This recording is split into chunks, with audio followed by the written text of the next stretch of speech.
everything. Oh, appreciate it. You're gonna wear it on your I don't know, shirt? I guess not. I think it's gotta be like up close to the mouth. Yeah. I hate the creakiness of the chairs right now. I know, that's kind of whack. As a listener, would you like that or would you not? I don't know, it could be like ASMR, but then it could be distracting. Annoying? Yeah. Yeah. I don't know. If Joe Rogan was in a squeaky chair, I'd probably be like, that's whack. Get a better chair, man. Yeah. But it would be interesting to see the first episode of the Joe Rogan Experience, and then they had a creaky chair. That would be crazy. That'd be pretty cool. We should watch the first episode of Joe Rogan. We should watch the first episode of, like, all the podcasts that you enjoy. Oh, wow. That would be really, that's actually, See the progression to now. that's a good idea. Have you started any of the podcasts, like, podcasts from the beginning, from episode 1? Bad Friends with Bobby Lee and Andrew Santino. Bobby Lee and Andrew Santino.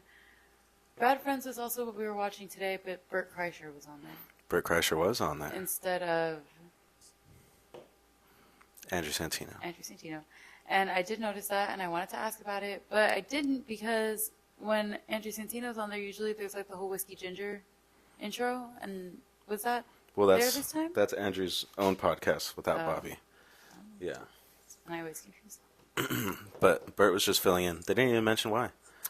Yeah, that was interesting. But I thought it was really funny. I thought it was really great, actually. Bert and Bobby have really good chemistry. Yeah, I enjoyed that a lot.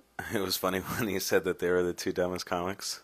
Who said that? Bert said that. Bobby asked, because they were talking about the smart comics being like Joe Rogan and someone else, and he was like, who are the dumbest comics? And Bert was like, it's you and me, buddy. That's funny. Yeah, it's pretty cool. I wonder why Andrew wasn't there. Shout out to Andrew. He'll be watching soon. He'll be a guest soon. Yeah, totally. He inspired this podcast. One of the first big comedians we ever saw together. The first. Well, I don't know. I wouldn't give him that hard of a shout out. We got to turn the AC off. I was being sarcastic. He did not inspire this podcast, but we did see him together. I am a really big fan, but I don't know about that credit. Well, no, we've talked about this podcast for a long time. I'm nervously drinking the Gatorade. I have some Gatorade. He always gets the zero sugar Gatorade as well. Interesting choice. Sometimes I get anxiety about the calories in regular Gatorade. And the sugar. We're not drinking Gatorade all the time. I know, sugar's good. At times. Especially after we're, like, depleted from the gym. And from the drinking. And from the drinking previously. And the saunas. The steam. Yes. So his gym routine, 99% of the time ends with a steam or sauna. Steam room, sauna if the steam is broken. Are we the type of pod that talks to the audience? Oh. Didn't think about that. Yeah. I feel like we don't have to. I guess we don't have to. I feel like we don't. It's like we're talking about stuff with no context. I guess that makes sense. I don't know. I don't It's know not how. relatable. It's not interesting.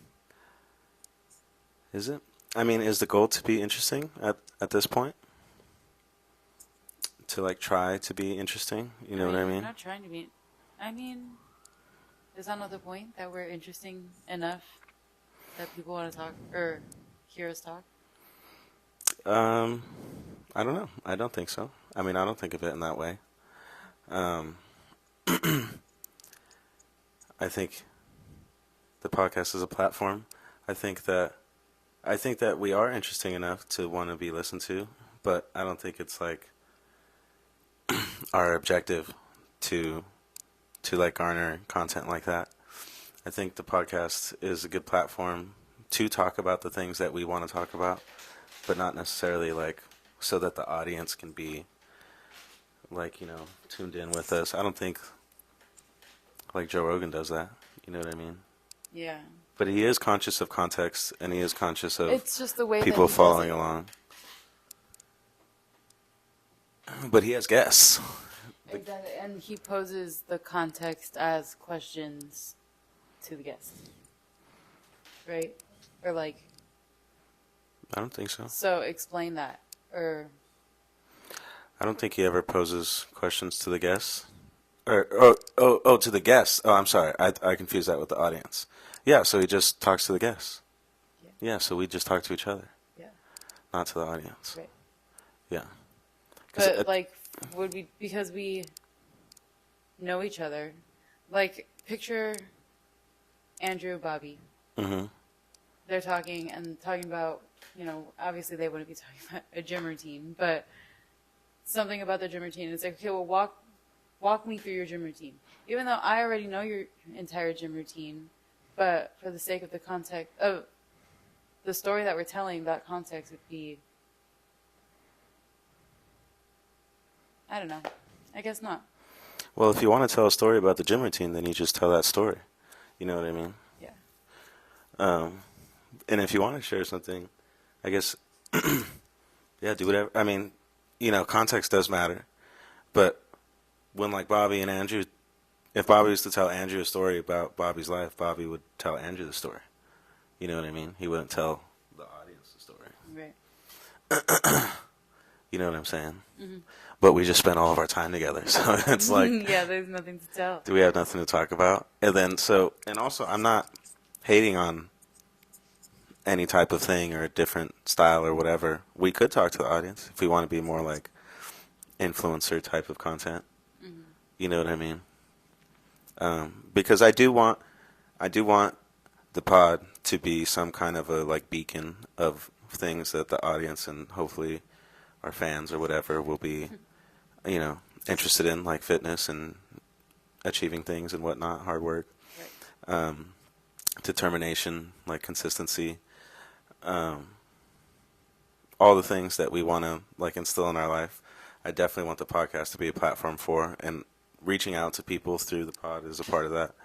But I don't know. I'm thinking about too, Sugar Sean and Tim's podcast. Shout out the Timbo Sugar Show.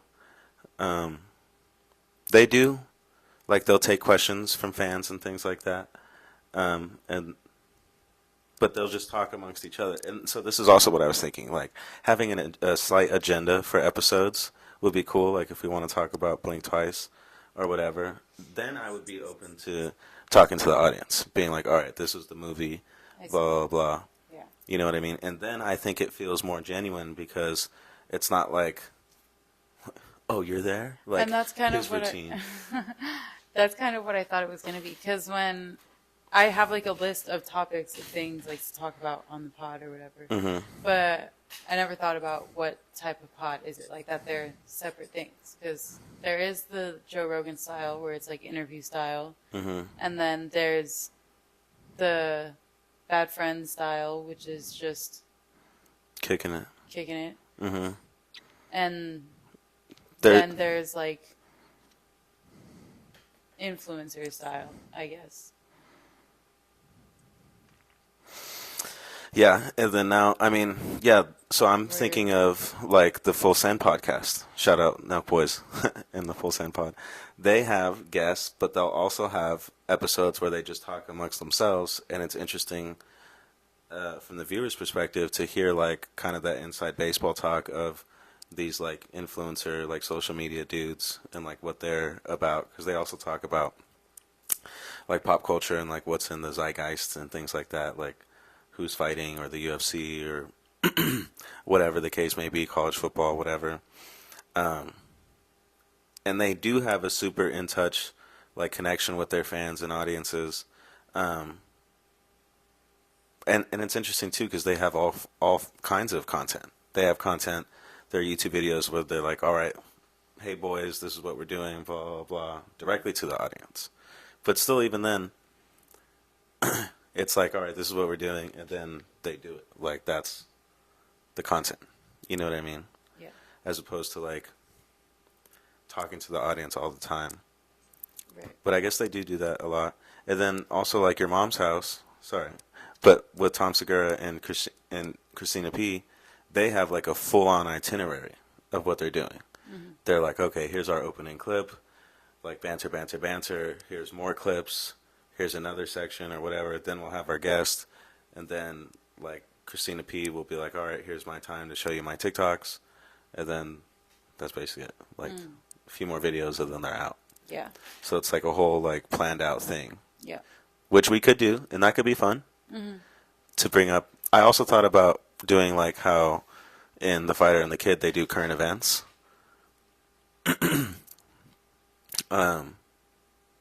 To just like even have a laptop out or whatever, just be like, fucking this happened in like Africa or whatever. Yeah.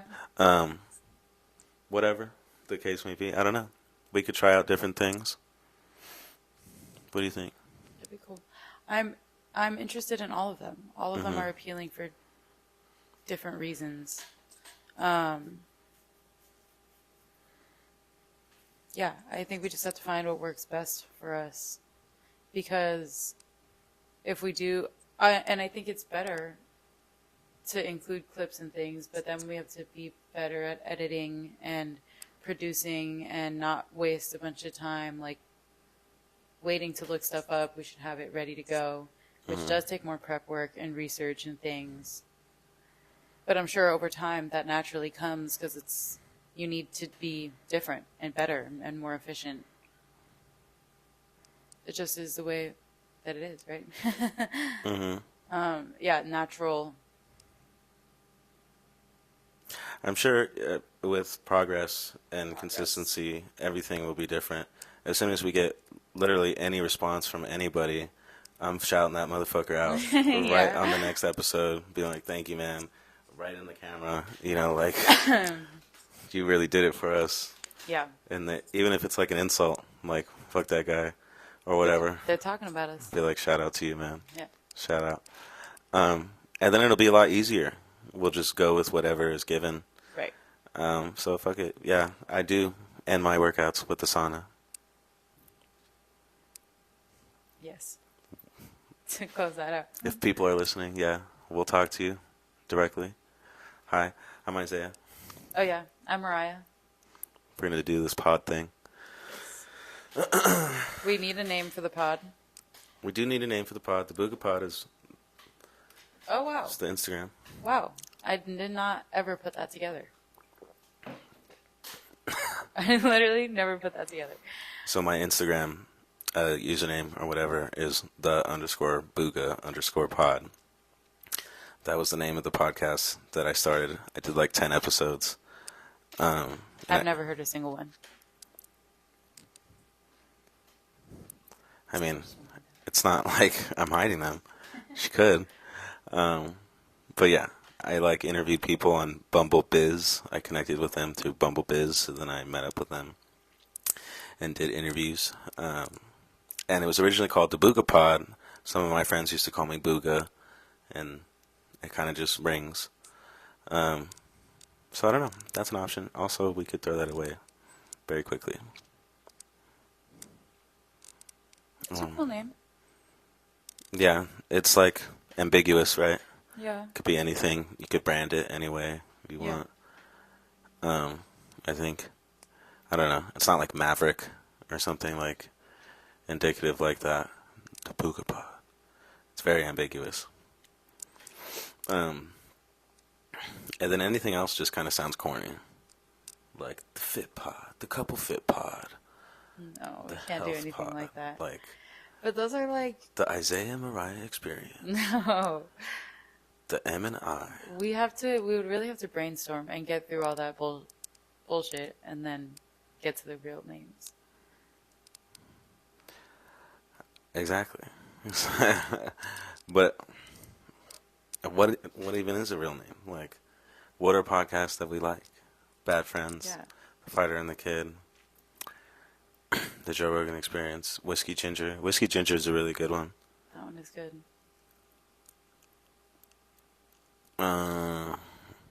No Sugar Gatorade. I don't remember the names of any of my podcasts. They were all just on my Spotify, like suggested.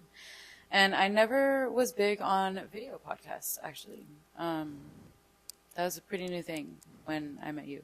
Not new, but I just never really watched them.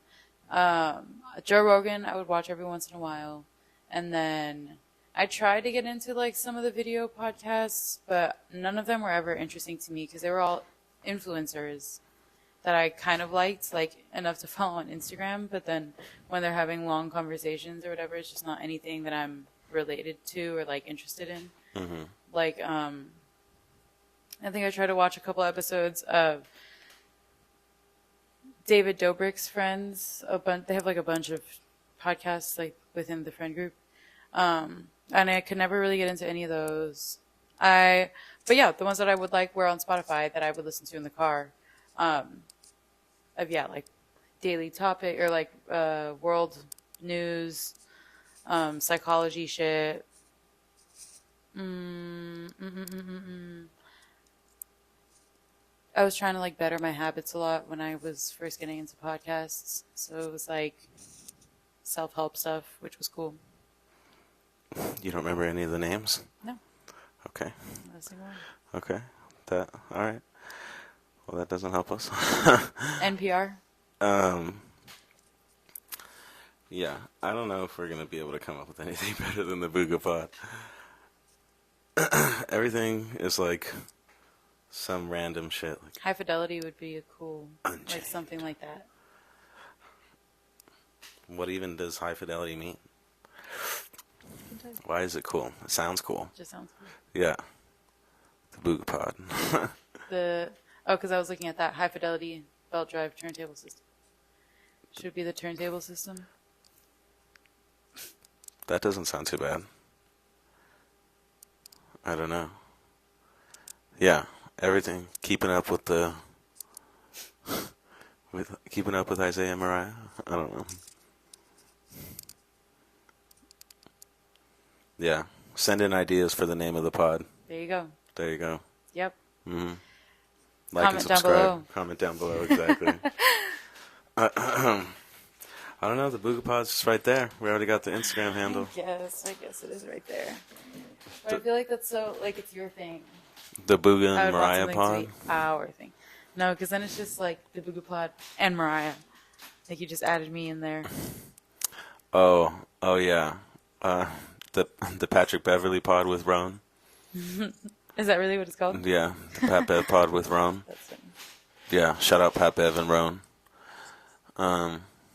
Yeah, see, I don't think the name really matters that much. There's what's that one with Be Real, Smokebox, Hotbox? Be real. Yeah, he's from Cypress Hill, a rap group. Mariah's not familiar with many things. Many, not good with names. I'm not good with names. What was I going to say? Talking about... Oh, yeah, so he has a podcast where he literally hotboxes a car with, like, whoever his guest is, and I think it's called Smokebox or something. There's Hotboxing with Mike Tyson. Wow. Oh, yeah. What does the audience think about smoking on the pod? Yes, this was a topic just before we started recording, and I was just going to comment on that. People really feed into the smoking on camera, but from my Mariah was afraid to smoke on camera. Yes, I was. From my experience, when people smoke on camera, it's usually like something rolled up. It's not. We are glass smokers, bong smokers, bong users. But I feel like a bong is just so intense to do on camera. I don't think so. I don't think it's that crazy. I mean, Wiz Khalifa does it all the time. But Wiz Khalifa's, that's his thing. That is his, why is it not our thing? It could be our thing. I mean, it is our thing. It is our thing. We do it every day. This is true. This is true. We do. I mean, I'm not trying to hide that I'm high. You're high? No, just kidding. But it feels so explicit.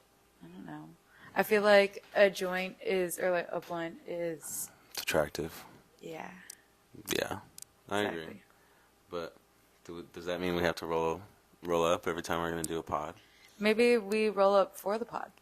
It's like the ritual? Because we don't usually, or ever, really. That could be cool. And we can go Jays. I do think it is a thing about like getting demonetized on YouTube. Oh, right. Which is a thing.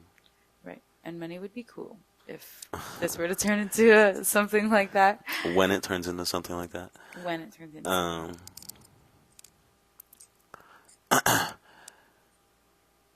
But we could still make money through YouTube, just through sponsors and things like that. Our Instagram thing could also make money if we start getting views on Reels and TikTok and shit. Which will be PG, right? Yes, because that stuff is all, or right now, food-based. Would we not post... hot content on there? Yeah. Hey, I guess we would. Yeah, I guess we would. And then we can just cut out all of the stuff that would get demonetized elsewhere. Yeah. Well, then that would mean, taking the shit out of the camera. Like we can have the bar on the table or something. As decoration. Yeah. But you can just put, like, stickers on it when you post it on TikTok, you know? Like, blur it out. You're right. Yeah, people do that, huh? Yeah. People do that. LOL. Do. So we saw a movie. We saw this movie called Blink Twice. Yes, we just came back. Directed by Zoe Kravitz. Brava. She fucking did it. Did that thing. It's starring Channing Tatum and the chick from Arrested Development. Maisie. No, it's starring the bitch from Get Out. The woman. You're right. The lovely woman. The lovely scary actress one. With the from eyes. Get Out. And she's not a bitch. And I'm not degrading her to that name. Naomi Ackie played Frida, and Aaliyah Shawkat played Jess. And she's the one from Arrested Development. Yes. This woman, Adria Arjona, she reminded me of like a young Salma Hayek. Wow. Like I really see that for her. And I really enjoyed her. I thought she was cool. She's like attractive, but it's not. And maybe this was just a style of filming that Zoe Kravitz chose, but it wasn't like in your face. It was in your face. The women were in bathing suits and like nice outfits the whole time, but it wasn't like sexualized. There was like a couple moments where like there was some ass shots or whatever. When they first got to the island. I didn't mind it. When they first got to the island, they totally like panned up like directly on her ass. Yeah. And I think there was like a transition. She started off being super glam and really bitchy. Yeah. And they did her makeup and her outfits like very done up at the beginning of the film, and then towards the end, she just became more and more human and more natural, less and less makeup, more human emotions throughout the whole thing. As the story progressed, as the movie progressed. That's actually a really good point. Because even the main actress, Frida, forget her name. Frida was her name in the movie. The lady from Get Out. Naomi Ackie. She too. Well, because also they started off the movie in the gala. Right? Or whatever that was. The fundraiser. The fundraiser. Yeah, so everyone's dressed up to the nines. Also so crazy. So I can't... Okay. First of all, do we do a review with no spoilers and then get into it, or do we just get into it? Like, I think we should do spoilers. Do the spoilers. Do spoilers. Okay. It's happening. I don't understand how they got her to come back a second time. Like, it seemed like it was just by chance that she was working the event, that she got the dresses for her and the girl. Like, how does that just happen to happen again for a second year? Or, you know... Because he's not picking up the help at the event. They're there for like the guests. So. Well, that's interesting. So the movie starts and the main actress, the main character is a server of some sorts at this big fundraiser. And then she leaves and comes back as a guest. And she comes with her friend, and the billionaire hosting the fundraiser takes a liking to her and invites her and her friend to his private island. And she totally... So, first of all, the color and the sound throughout the whole movie was spectacular. Fantastic. The fundraiser was like in an all-white room. So bright. So bright. Any type of color just popped off the screen so crazy. I think so. Anyways, and then so the two girls go to the island. It's like this grand time. Everything is set up for them to be there. They have other women are invited as well. They all get matching outfits, like pool attire, and they have this routine while they're staying there of going to the pool and basically partying and having like this grand time. Everybody's laughing and having so much fun, and then they have dinner. The billionaire's rich friends. The billionaire is Channing Tatum. Channing Tatum, perfect cast. The casting was also really, really good. Perfect casting. Really, really good. Channing Tatum is a hunk. I will say. Just gonna say. I was curious. This woman, so her name is Stacy in the movie, Gina Davis. Gina Davis. Was that like stutter or like the nervous acting throughout the movie in the script, or was she? What do you mean? I didn't think she was nervous. She was like fidgety a lot, like, and kind of like, like stuttering.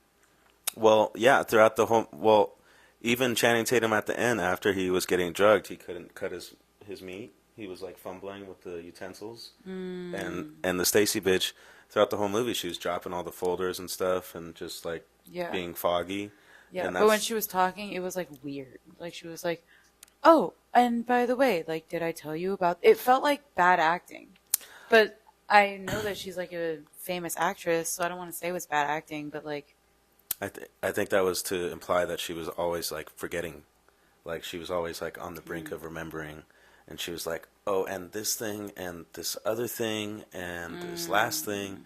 I think that was just like her. She's fucked up. She's been taking this stuff for however long. Correct. And so, anyways, so they have this routine. They go to the pool. They party. Then they go to dinner. This one guy is like the chef for all of the friends. He fucking makes them some like spectacular, like super bougie, like niche dinner that's supposed to be fantastic, and he's all wet over the wine that's going to open up beautifully.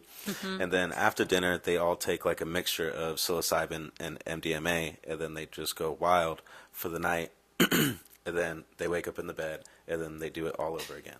They wake up back in their bed alone, and then oftentimes there's like bruises, or they'll wake up bleeding, or whatever the fuck, like dirt under the nails. Not bleeding. It's like, it's stuff where you're like, oh, like, where did that come from? A bruise, a black scratch. Eye. Yeah, black eye.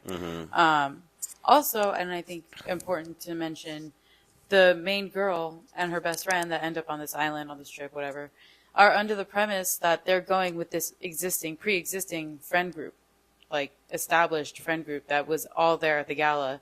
Come to find out later, none of the girls that are there on the trip knew each other before being on the trip and like that night that they all met at the gala. These are all random girls that have been invited separately, not an established friend group. To this private island, and as soon as they get to the island, they give up their phones. This Stacy lady that we were just talking about has like a bag, and they all put their phones in the bag. Channing Tatum says that they don't have to do anything that they don't want to, but it's definitely the move because everybody else is putting their phone in. So they do, and then they have a series of nights at the island, and the two friend groups, or the two girlfriends, eventually start to notice some things like the bruises, the dirt underneath the nails, and I don't remember what sets them off. Was it the snake bite? It was before that, right? No. So the one friend, the lighter. That's after. The one friend feels weird. She's like just starting to feel weird. She feels like things are off, but she can't put her finger on it. She just feels like things are off. She doesn't like it there. She wants to go home. And then the main girl that's with Channing Tatum for the majority of the movie is really enjoying her time, feeling not invisible, whatever. So then the friend's like, okay, I'll ignore it, whatever. They continue to pretend like they're having a grand old time. And then, the best friend gets bit by a snake. And the venom, like, counteracts whatever is making them forget all this shit. I think the snake bite set him off. I think the snake bite is what did it. Well, yeah, because then she never came back because she remembered everything. But I think they have that conversation where she says that she doesn't feel invisible on the island after the snake bite. Oh, it is after the snake bite. You're right, because she's going to check on her. Right, exactly. And so, also something that we left out, the Frida chick, the main character, as soon as she gets to the island, and she's in her room, there's like this, seemingly like a much older Mexican maid, or like Latin maid, and then she has tattoos of snakes down her forearms, and she is super scary looking, and she tells her, at first I thought she said that she was in trouble, but then we come to find out that she was saying Red Rabbit. Yeah. Which will come into play later.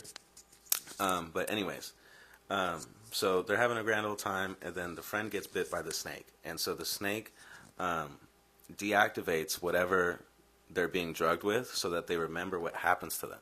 Mm-hmm. The way that they're drugged, the way that the drugging works is that whatever happens in the night, they just completely forget the next morning, so to speak. There's like traces of memories that can be triggered. But everything negative is what's forgotten. So, like he says at one point, the worse it is, the more they forget. The more they forget. Something like that. And so, after the snake bite, they wake up. Frida's there, and her friend isn't. The way that she remembers, at this point, she's starting to freak out. She's starting to feel really weird. She's starting to really poke holes into the story. But they do go almost not a full day, but like a significant part of the day before she even realizes that her friend is missing. They're like, they have a girls' day, the guys go out fishing, whatever. All the girls are feeling bad that day. Super hungover, seemingly hungover. Which only the girls, though, not the guys. Yeah, which is kind of the first thing, like, have they been drugged or like, you know, something's not right. Like, the girls are all fucked up. Guys are chilling. That's when Sarah, the Adria Arjona actress, that's when she starts to think, like, hey, maybe something's up. Yeah, they mention, like, have you noticed that we don't remember a lot? And then she shows, like, a crazy bruise on her arm, and she's like, yeah, I don't know what the fuck this is from. Mm-hmm. Because her character won, like, a reality TV show where she had to survive in the wild or whatever. Had been on 8 seasons of that show. 8 seasons. And so she had acquired the skill to climb trees. And so she was like, yeah, I wasn't on the show for 8 seasons because I fell. Right. And that was the story that the guys told her, how she got the bruise. She fell off of the tree. Right. So, anyways, the way that she finds out that her friend is gone is because throughout the whole film, everybody asks the friend for a lighter. And she always has a lighter. The only lighter. The only lighter. Seemingly. And so one of the other bitches asks for a lighter, and they hand her the lighter that the friend had, but the friend is not there, and that's what triggers her memory. And so, anyways, like, long story short, Frida finds out that they are being drugged with the perfume that they're giving them in their rooms. The perfume is causing them to lose their memory, and during the night when they black out, the guys like rape them. There was a dude with like a strap-on dildo. Channing Tatum seemingly fucked the dude. There was one dude that was getting drugged, and it seemed like Channing Tatum was going over there to do some things. Really? I didn't think it was Channing Tatum. I was trying to figure out who it was that was using the guy. Not the dildo, but Channing Tatum went over to the dude when he was like freaking out on the grass. And when they panned and showed everybody what they were doing. But anyways, they're tying these bitches up. They're like choking them. They're like doing the worst possible things to these girls. And then the next day they just forget. And that's all good. Yeah. And that's all good. And so how does it resolve? So Frida is searching throughout the island, throughout the property, and she finds all these red bags. Channing Tatum gave his therapist a red bag, like a gift bag, when the therapist left the island. And so she finds a room filled with these red bags, like 100 of them.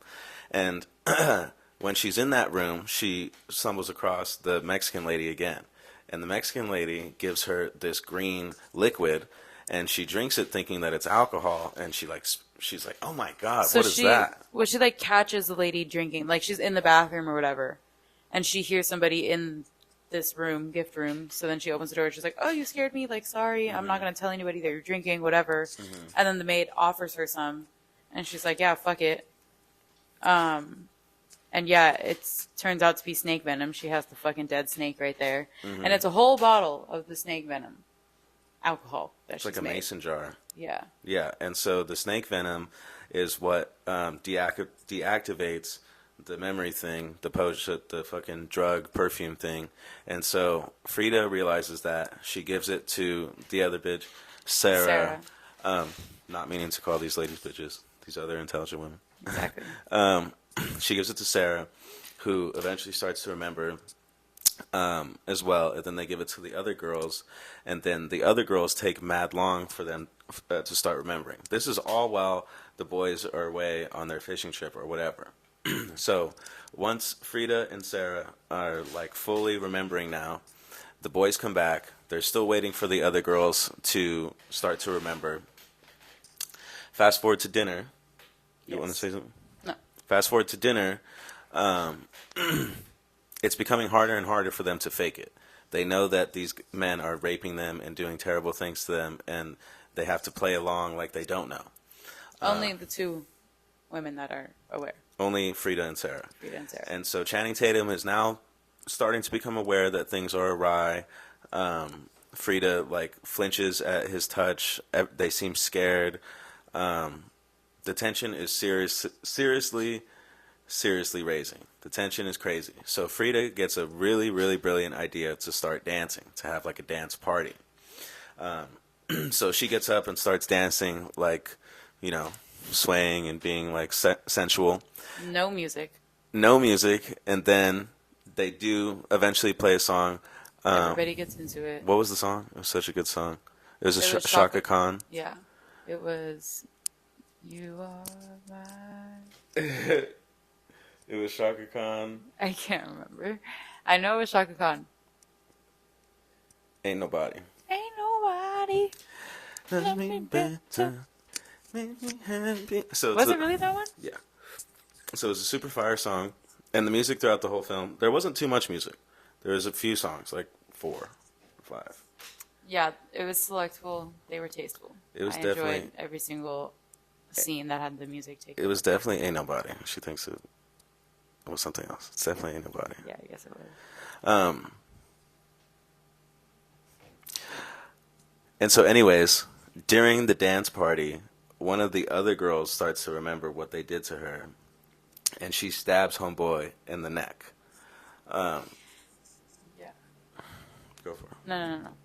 She stabs him in the neck. There's like screaming. Now everyone becomes aware. The other girl also becomes aware. She starts beating her assailant, so to speak, with a chessboard. Throughout the film, they played chess, and so she literally like breaks his jaw and smashes his teeth in with the chessboard. Crazy. And is that the guy that's still alive at the end? That's like on the couch the whole time? Yeah, he's on the couch. But I totally thought she like bashed his head in. Oh no! Originally. What the heck? He was Originally. he was talking with all like no teeth. Yeah, I did kind of pick up on that. I was like, "That's that guy. That guy didn't die." Yeah. So I mean, I was putting it together, but. And anyways, so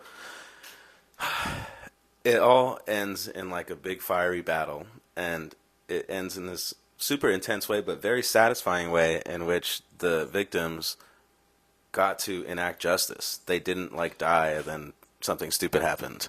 They were victorious in the end, and it ended in a super cool way, in a really strange way.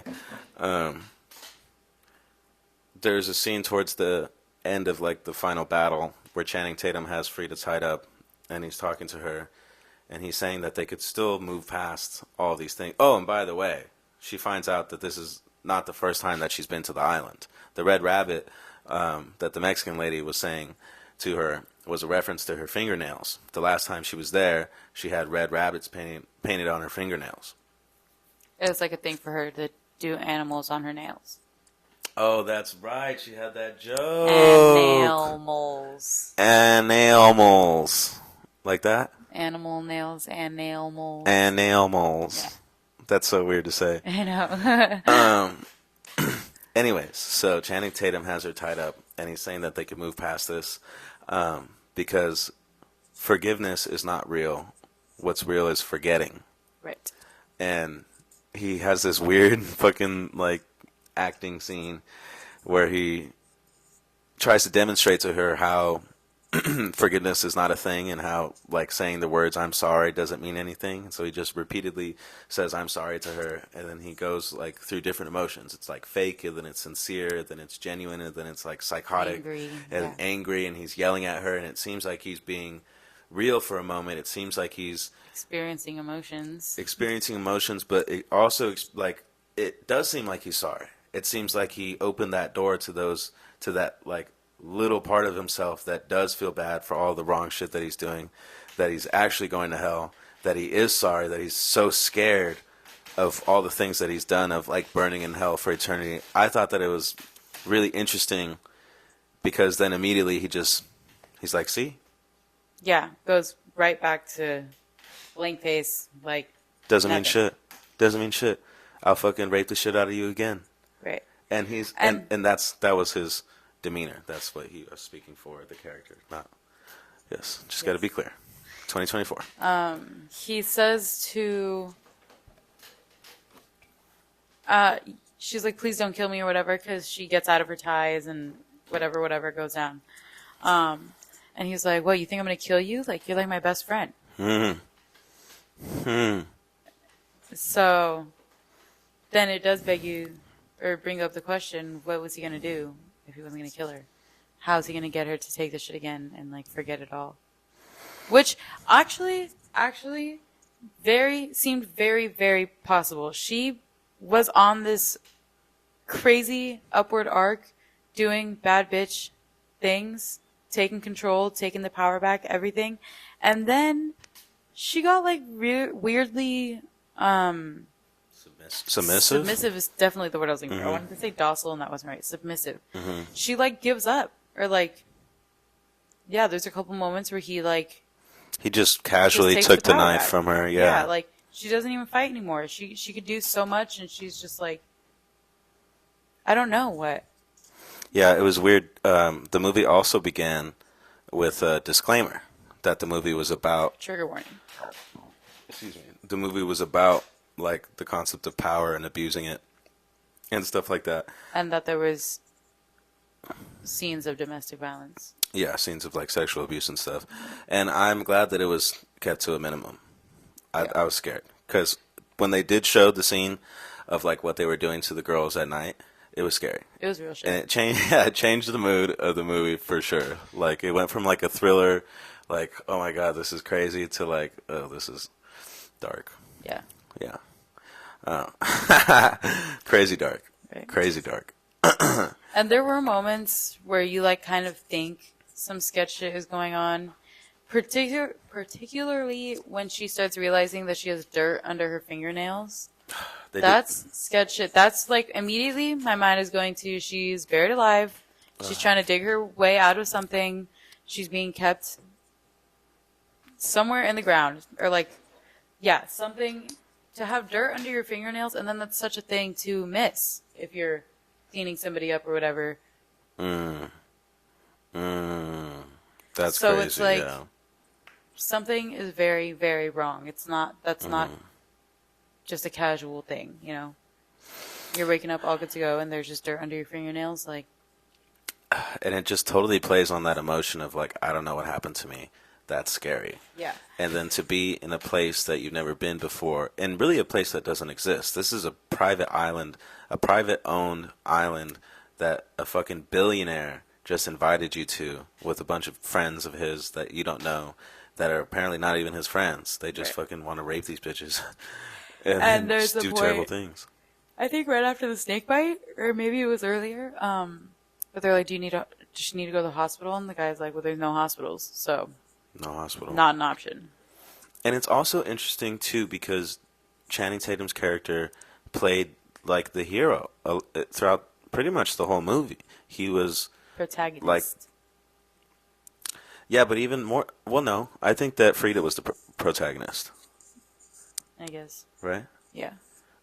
Well, anyways, like he was seemingly the most human out of all the rich people. He stuck up for Frida, who kind of did get brushed under the rug at times in conversation or whatever, and he paid attention to her. When the friend got bit by the snake, he seemingly saved the day because he immediately killed the snake, but maybe he knew that Do you think that he knew that the snake venom was the antidote? Because it doesn't... I do, because it was a thing that they were trying to, like, get rid of all the snakes. Were they? He was like, yeah, we have a pest problem. At the beginning. And that's why the fucking Mexican snake lady exists?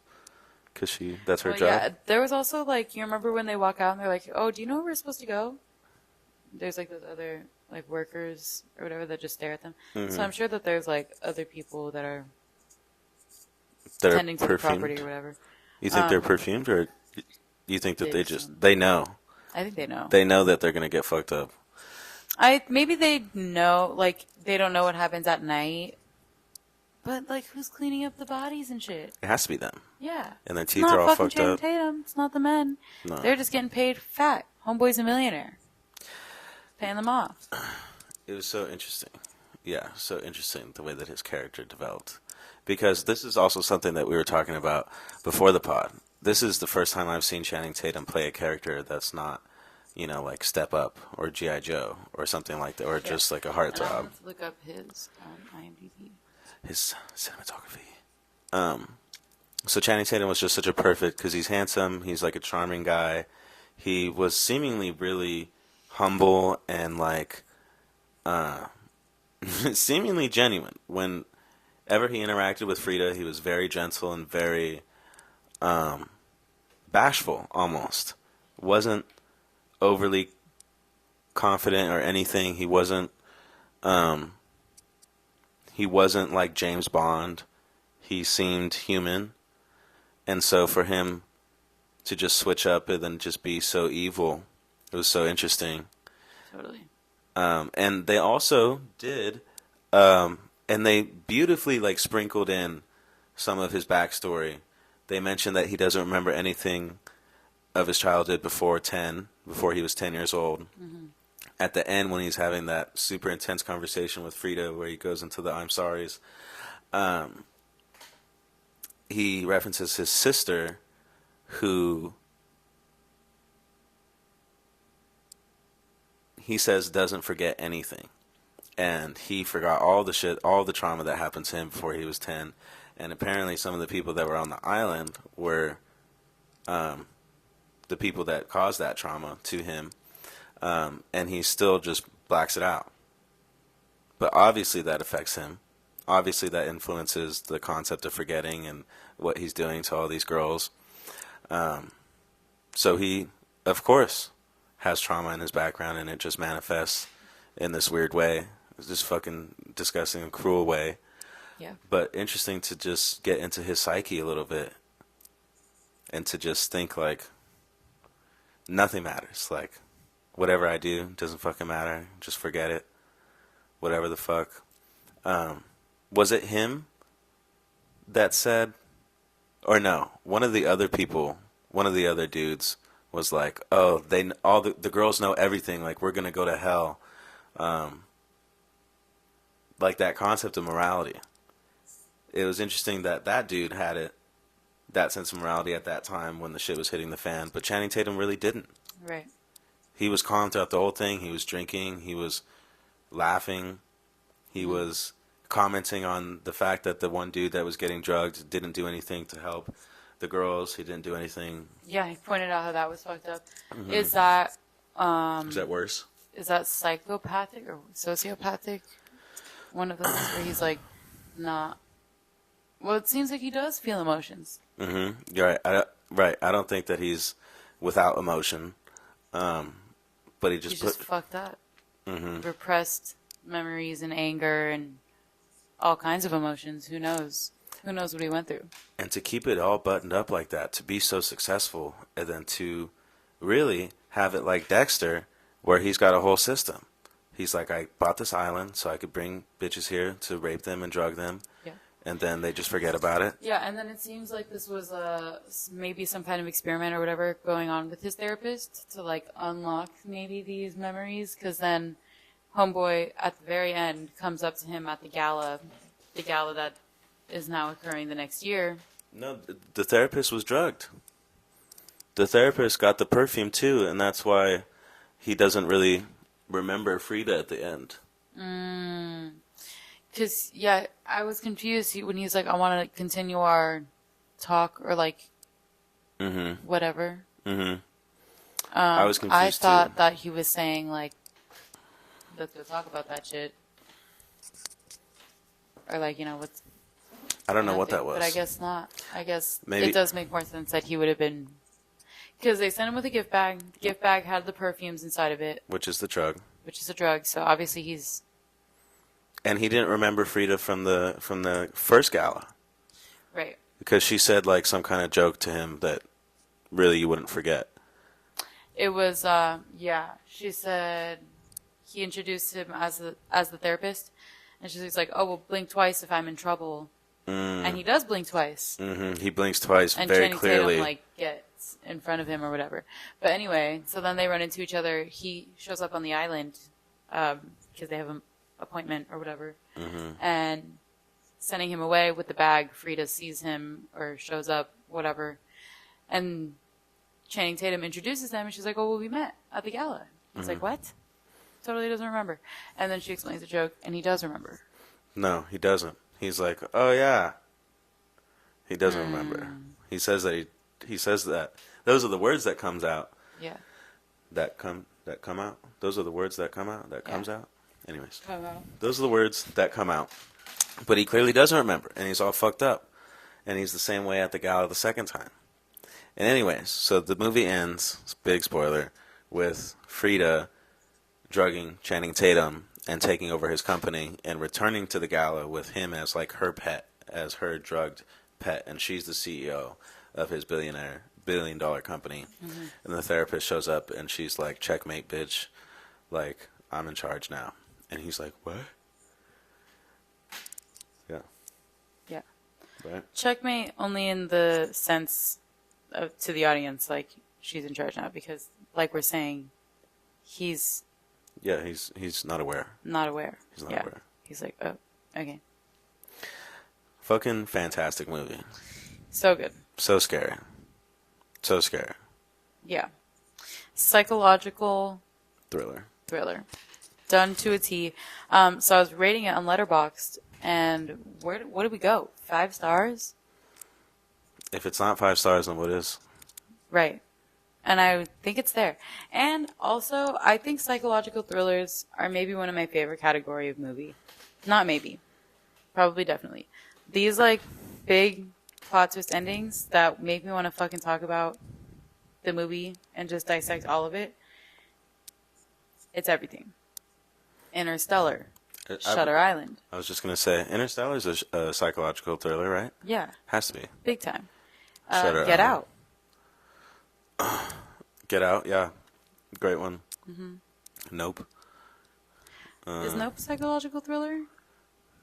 Yeah. That's... The alien concept. The alien's not psychological. That's like sci-fi almost. But they're like, is it real? Like, are we tripping? No, but in that context, it is real. Because their neighbor, like, makes a show out of it.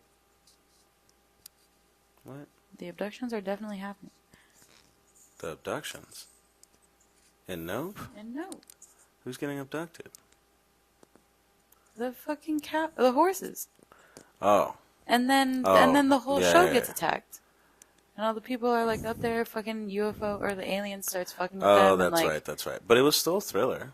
It's a thriller, but I don't think it's a psychological thriller. Yeah, I can't think of any other ones. But they're really good. There's another Nolan one that I didn't mention. Interstellar. Oh, Inception. You said Shutter Island? I did say Shutter Island. I just saw TikTok. We're using my phone to record. Of this girl. She suggests or recommends whatever, like 80 movies in one TikTok. And it's all horror movies, but she breaks them down by subgenre, subcategory. And one of the categories is psychological thriller. And there was a lot that I hadn't seen. I think she has like 8 or 10 movies in that category. But yeah. What's that one Korean movie that won the Oscar? Parasite? Yeah. Is that psychological? I think that could be psychological. What happens in Parasite? It's the working class family, and then They like scam the rich family. They like how do they scam? they scam them like systematically throughout like the different members of the family. They're like, oh, you need a tutor? Here's my son. Like, I can do that. Like, you need this? I'll do that. Like, all that stuff. Bless you. Well, we should probably start wrapping it up. Blink Twice, 5 stars. 5 stars. Color, the sound was fantastic. Oh, I want to talk about the sound. Everything was so perfect. When dudes would dap each other up, the pop was so nice. When he would hit his vape, the crackle was so perfect all the time.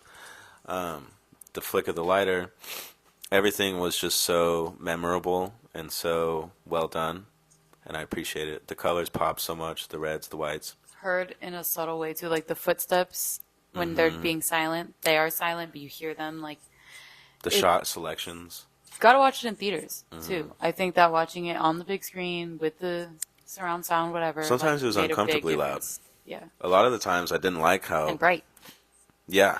A lot of times I really didn't like how crisp and like in your face the noises were. It was uncomfortable. The vape sound particularly was like very loud. It's in your soul, like the crackle, especially if you have vaped. I've been trying to tell people about that. Like before seeing the movie, I knew that was a thing, and I thought it was really cool. And I tried to tell a bunch of my coworkers and even Mariah, and just nobody's apparently hit a vape like that. So they just don't recognize, are not familiar with the crackle noise, and it's such a part of the thing. I mean, you hear the sound, but it really puts you in the experience. Yeah, I've only hit a vape once ever, and I was more focused on dying than the sound, because it's not a weed pen, so you're not supposed to hit it the same. But throughout the movie, I felt like you just know that that's the sound, or you know that that's it. I think in the clip of the interview where she's talking about it, she mentions that it's like an itch that needs to be scratched, or scratching an itch, hearing that sound, hearing the right sound. Zoe Kravitz was talking about it. Zoe Kravitz was the director. Love you.